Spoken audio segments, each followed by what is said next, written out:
Не,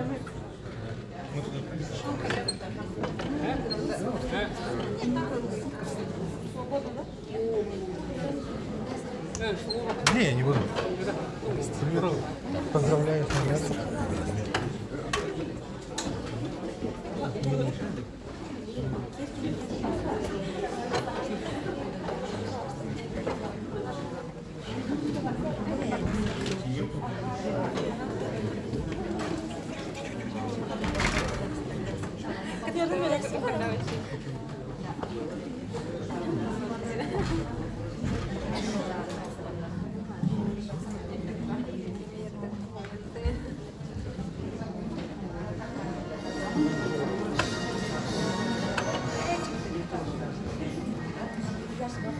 Дорогие друзья, 13 января вся Россия отмечает День российской печати. Разрешите поздравить всех журналистов и работников печати с профессиональным праздником. И ежегодно Министерство инноваций, цифрового развития и инфокоммуникационных технологий Республики Саха-Якутия организует площадку признания заслуг и высокой оценки труда, деятельности работников отрасли печати, журналистов, издателей, министерствами и ведомствами за определенный год. Для вас музыкальное поздравление солистки Государственного вокального ансамбля «Туймада», отличника культуры Республики Саха-Якутия Айталины Спиридоновой.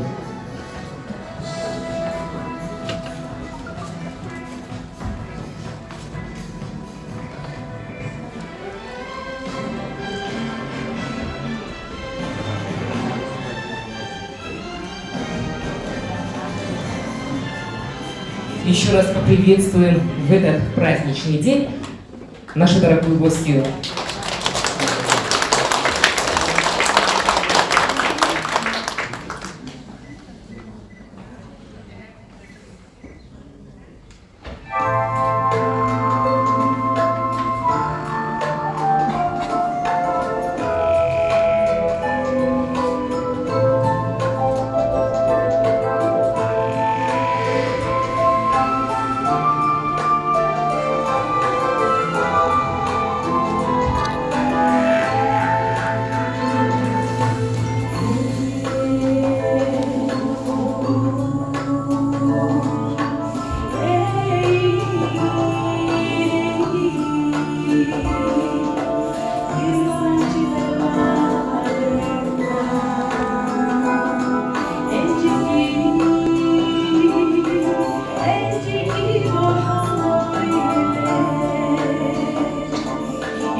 Мы начинаем торжественную церемонию награждения особо отличившихся журналистов по итогам 2022 года. И сейчас слово предоставляется заместителю министра инноваций, цифрового развития и инфокоммуникационных технологий Республики Саха-Якутия, курирующему отрасль печати и массовых коммуникаций Георгию Петровичу Андрееву. Да, приветствую всех наших гостей, участников нашего сообщества. Также хочу поздравить, сегодня старый Новый год. Да? И в связи с этим хотелось бы подвести итоги 2022 года. Наше медиасообщество участвовало во всех процессах нашей республики, такие как столетний план, борьба с ковид, столетие республики, спартакиада и все мероприятия, связанные с Годом Матери. Также был проведен уникальный многомесячный медиа-акселератор с привлечением федеральных экспертов из ведущих СМИ. Планово впервые за 14 лет модернизируется типография. Закуплено 18 полиграфических аппаратов. Методично обновляется материально-техническая база всех СМИ. Прямо в данный момент Саха-Печать получает оборудование и компьютеры для устных медиа-студий. Полностью обновляется оборудование редакции Илтомен, тоже впервые за 14 лет. При поддержке всех органов власти и депутатов с 1 января значительно увеличится зарплата в районных редакциях. Вы все в шоке, да? Тут молчание. Продолжается работа по поддержке также и частных СМИ. Да? Мы не делим частные и государственные. Да? Частные СМИ поддерживаются через субсидии и гранты. Поддержка в этом году будет не менее тех же сумм, да, которые были и в прошлом году. Буквально вот пару недель назад, перед Новым годом, поддержку в виде грантов главы получили 15 частных СМИ по миллиону. Следующие гранты мы планируем тоже весной провести. Журналисты и другие участники информационного сообщества – это одна из самых передовых частей общества. Вы везде на пике всех общественных процессов и интересов. Также и на СВО. Среди нас есть и мобилизованные, и добровольцы. Часть из них уже вернулись, выполнив свой долг или по ранению. Несколько гражданских сотрудников из организации СМИ сейчас работают в опорных центрах Якутии на линии СВО. Доставляют посылки, различную периодику, да, которую мы сейчас отсюда отправляем, для военнослужащих. Это брошюры, газеты, вплоть до якутских книг. Это передовой опыт по всей России. Да? Вы, наверное, уже читали новости, видели вот эти видеоматериалы, что это все было сделано в том числе и по просьбе наших же бойцов. Там в условиях отсутствия связи, отсутствия информации, для них информация с родных мест, тем более на родных языках, она очень близка и родна. И вот я сказал, что это передовой опыт. Допустим, есть ближайшие регионы, которые находятся к линии СВО, да, даже они как бы не могут обеспечить, не смогли реализовать такие проекты.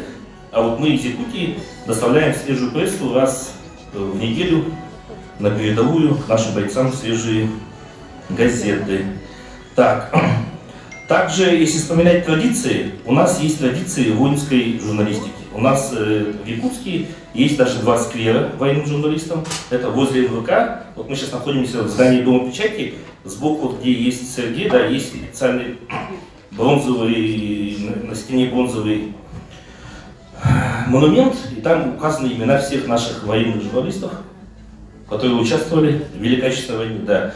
Я знаю, что там очень много есть наших предков, которые здесь находятся в зале, да, потому что это журналистика, как правило, очень динамическая профессия. И продолжая эту традицию военной журналистики, у нас сейчас уже имеется 12 человек, которые прошли подготовку и получили статус военных журналистов.